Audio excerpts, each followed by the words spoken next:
Ada orang dia semayang sunat duha, lepas dia semayang sunat duha, dia duduk tunggu, siapa bagi aku RM50 lah? Siapa nak bagi ya? Siapa nak bagi? Loh.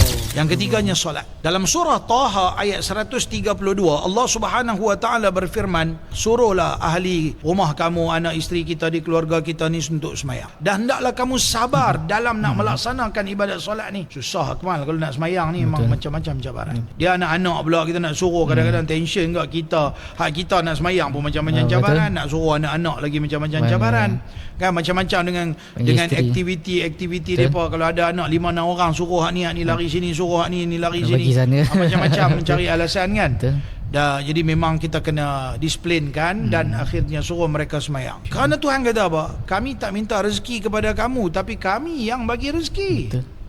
Tuhan kaitkan dengan setelah mana kita suruh anak-anak keluarga kita untuk solat, Tuhan kaitkan dengan rezeki. Maknanya orang yang semayang ni, orang ni Allah akan bagi rezeki dan kesudahan yang baik bagi orang yang bertakwa, kata Allah. Maknanya Tuhan akan bagi dengan kepelbagaian makna rezeki yang melimpah ruah yang Allah bagi.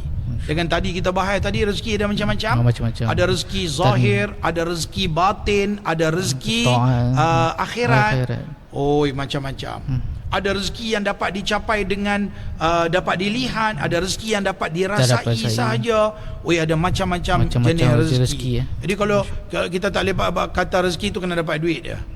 Ada orang dia semayang sunat duha, lepas dia semayang sunat duha, dia duduk tunggu, siapa bagi aku RM50 lah? Siapa nak bagi ya? Siapa nak bagi? Loh. Dia tak tahu lepas semayang sunat duha tu mungkin Tuhan bagi dia sihat lebih baik daripada RM50. Dia tak tahu kata mungkin lepas dia semayang sunat duha tu, Tuhan bagi kat dia rezeki ketenangan lebih baik daripada RM50. Dia duk fikir dia mau RM50, dia nak ganda duit dia, tapi Tuhan ganda tempat lain. Maka inilah orang yang beriman, kita melihat perbahasan rezeki itu dalam skop yang lebih luas. Anugerah Tuhan dalam kepelbagaian perkara dalam kehidupan kita.